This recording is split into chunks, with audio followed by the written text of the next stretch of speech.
இருப்பது பற்றியும், மேலும் கனவு காண்பது மன கற்பனையுடன் கருத்துக்களுடன் மிகவும் தொடர்புடையதா என்பது பற்றியும் வள்ளுவர் கனவு பற்றிய மூளை நரம்பியல் அறிவியல் உண்மைகள் அறியப்படாத அன்றே கூறியிருப்பது ஒரு வியப்பான ஒன்றாகும்.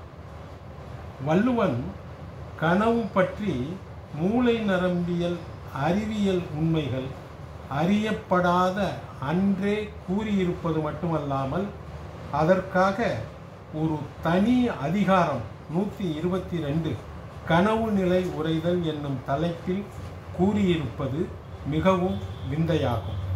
மேலும் இவற்றை தவிர கனவு பற்றி பொருட்பாலில் தீநட்பு என்னும் அதிகாரத்தில் மற்றும் இரவு என்னும் அதிகாரத்திலும் குறிப்பிட்டிருக்கின்றார் என்பது ஒரு பெருமையாகும். கனவில் காதலன் தோன்றுவது, நினைவில் கிடைக்காத இன்பம் கனவில் கிடைப்பது, கனவுக்கும் நனவுக்கும் உள்ள தொடர்புகள் பற்றி வள்ளுவர் கூறியதை இப்போதைய மூளை நரம்பியல் ஆய்வுகள் எவ்வாறு நடைபெறுகிறது என்பதை உறுதிப்படுத்தி இருக்கின்றன. மூளை இயக்கத்தின் ஒருவித அதிர்வுகள் காரணமாக மூளையில் பதிந்துள்ள நினைவு குறிப்புகள் ஒன்றோடு ஒன்று தொடர்புபடுத்தும் செயல்பாட்டின் விளைவாக கனவுகள் நம் உறக்கத்தில் தூக்கத்தில் ஏற்படுகின்றன. பெரும்பாலும் உறக்கத்தில் 2 வகை உறக்கங்கள் இருக்கின்றன. ஒன்று கண் அசைவுகள் உள்ள உறக்கம், இன்னொன்று கண் அசைவுகள் இல்லாத உறக்கம். பெரும்பாலும் தூக்கத்தில் அதிக கண் அசைவுகள் உள்ள உறக்கத்தில், அதாவது ரேபிட் ஐ மூமெண்ட் என்று சொல்லுவார்கள், இதில் மூளையின் லிம்பிக் சிஸ்டம் என்னும் பகுதியும் ஃப்ரான்டல் லோப் என்னும் பகுதியும் பாதிப்பு எதுவும் இல்லாத பட்சத்தில் இருக்கும்போது நமக்கு தெளிவான, அதாவது விவிட் மற்றும் பிசாரி வினோதமான கனவுகள் ஏற்படுகின்றன. இதற்கு காரணம் நம்மால் எமோஷனலாக உணர்ச்சி வசப்படக்கூடியதை கட்டுப்படுத்தும் மூளைட்டல் லோப் பகுதி கண் அசைவுகள் அதிகமுள்ள உறக்கத்தில் சற்று குறைவான இயக்கத்தை கொண்டுள்ளதால் நாம் வைத்துள்ள ஞாபகங்கள் மற்றும் அனுபவங்கள் அடிப்படையில் கனவுகள் கோர்வையாக கதை போன்று நமக்கு எழுகின்றன. மேலும் மூளையின் பான்ஸ் என்னும் மூளை தண்டு பகுதியில் ஒரு மையம் நம் கண் அசைவுள்ள உறக்கம் ஆரம்பிக்கும் இடத்தில் முக்கிய பங்கதன் காரணமாக நம் மூளையின் பார்வையை உணரும் மூளை பகுதியில், அதாவது விசுவல் கார்டெக்ஸில் இயக்கம் அதிகரிப்பு ஏற்படுவதால் காட்சி பிம்பங்கள் படம் போல் கனவுகளில் ஏற்படுகின்றது என்பது உண்மையே. இதற்கு காரணம் பான்டோஜெனிகுலோ ஆக்சிலேட் என்னும் நரம்பியல் இணைப்பில் அதிக அதிர்வலைகள் ஏற்படுவதே ஆகும். இதுவே நம் கண் அசைவு தூக்கம் உறக்கத்தில் கனவுகள் ஆரம்பமாகவும் காட்சிகள் உருவங்கள் கொண்ட கனவுகள் படம் போல் ஓடவும் காரணமாகின்றன. இது மட்டுமின்றி நமது மூளையின் அமைக்டலா, ஹிப்போகாம்பஸ் போன்ற பகுதிகள் உணர்ச்சி வசமாக கூடிய மற்றும் ஞாபகங்கள் தொடர்பான கனவுகள் வடிவு பெற காரணமாக உதவுகின்றன. இத்துடன் தலாமஸ், மீடியன் ப்ரீஃப்ரான்டல் கார்டெக்ஸ் மற்றும் சிங்குலேட் கார்டெக்ஸ் என்னும் பகுதிகள் மூளையின் இயல்பு நிலை இயக்கங்களுக்கு உறக்கத்தில் அதிகமாக இயங்கும் போது பல்வேறு கனவுகள் ஏற்பட காரணமாக அமைகின்றன.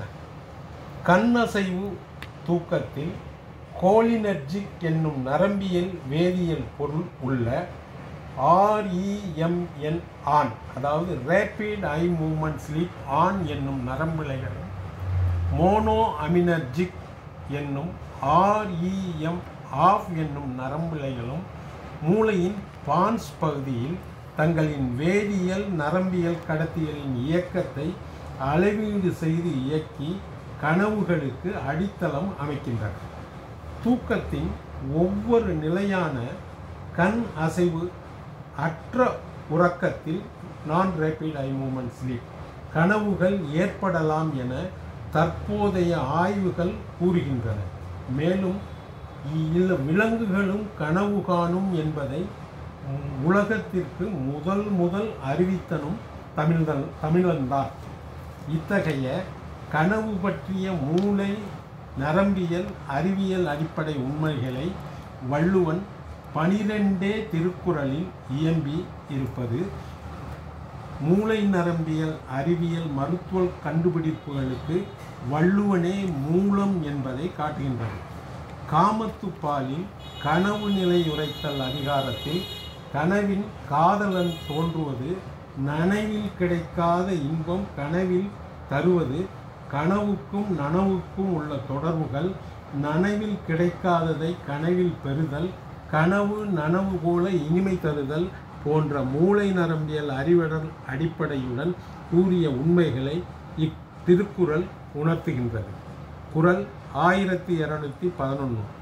காதலல் தூதோடு வந்த கனவினுக்கு யாது செய்வென்கோல் விருந்து.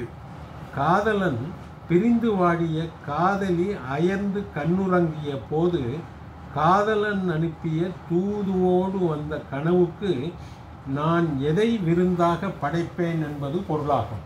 இக்குறளில் வாடிய காதலியின் அயர்ந்த உறக்கம் அவளின் கண் அசைவு உள்ள உறக்கத்தை குறிப்பாக காட்டுகின்றது.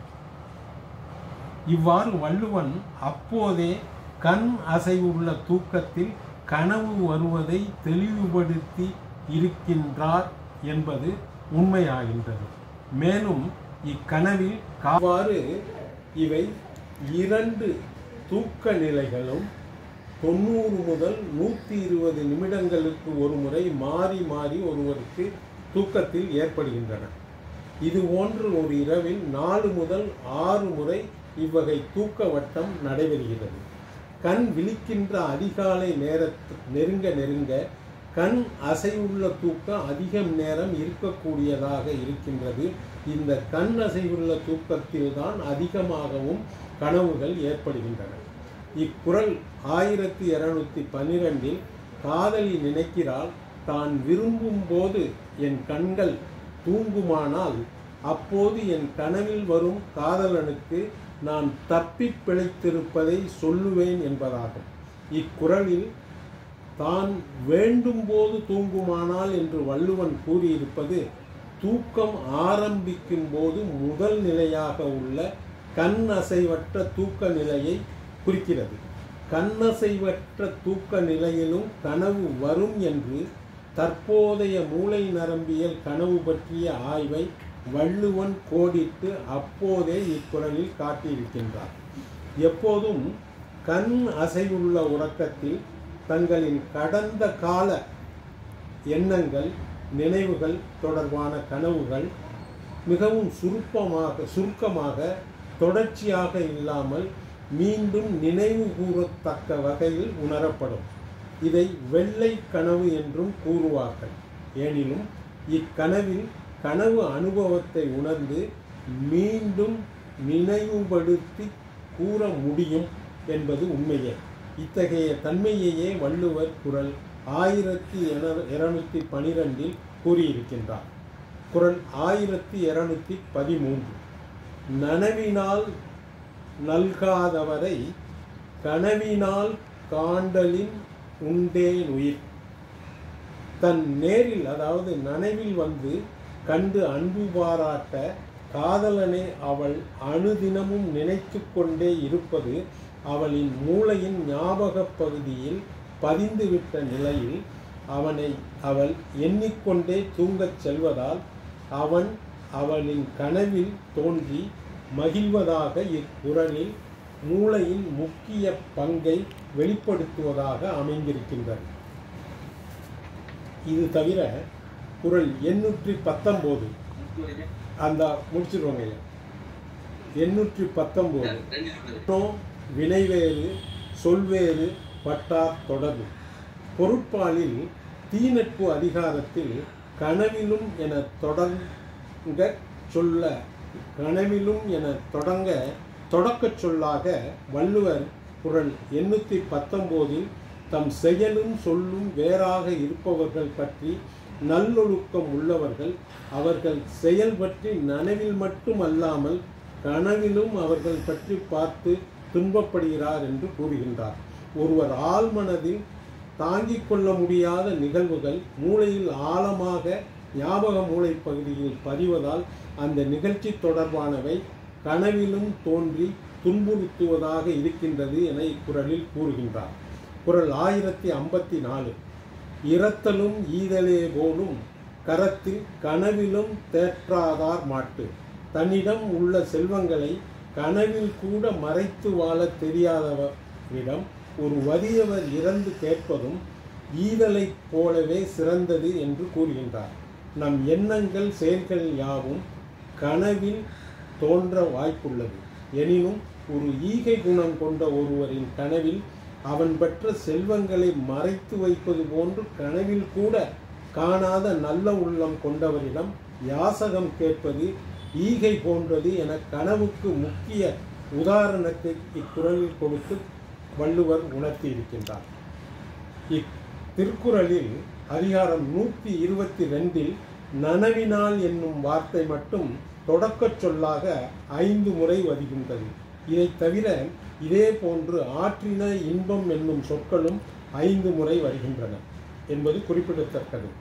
மேலும் கனவினுக்கு என்று குறள் 1211 கனவினார் என 1213 கனவினான் என 1214 கனவுந்தான் என 1215 கனவினார் என 1216 கனவினான் என 1217 கனவினார் என 1219 கனவினார் என 1820 என கனவுக்கு அதிகாரம் கொடுத்ததுடன் கனவு பற்றிய கருத்துக்களுக்கு 10 குறள்கள் தந்தவுடன் கடவுள் தொடர்பான வார்த்தைகள் 8 இடங்களிலும் பொருட்பாலில் கனவினும் என குறள் 219 கனவு பற்றி தொடக்கச் சொல்லாக தீ நட்பு அதிகாரத்திலும் இரவு அதிகாரத்திலும் குறள் 1054 கனவினும் என இருமுறை வள்ளுவர் பயன்படுத்தி இருப்பதில் இருந்து உறக்கத்தில் முடிஞ்சிருச்சு சார். உறக்கத்தில் மூளை நரம்பியல் அறிவியல் கனவுகள் தோன்றும் என்ற முக்கியத்துவத்தை வள்ளுவன் அக்காலத்திலே கூறியிருப்பது விந்தையே. வாய்ப்புக்கு நன்றி கூறி விடைபெறுகிறேன். நன்றி, வணக்கம் ஐயா.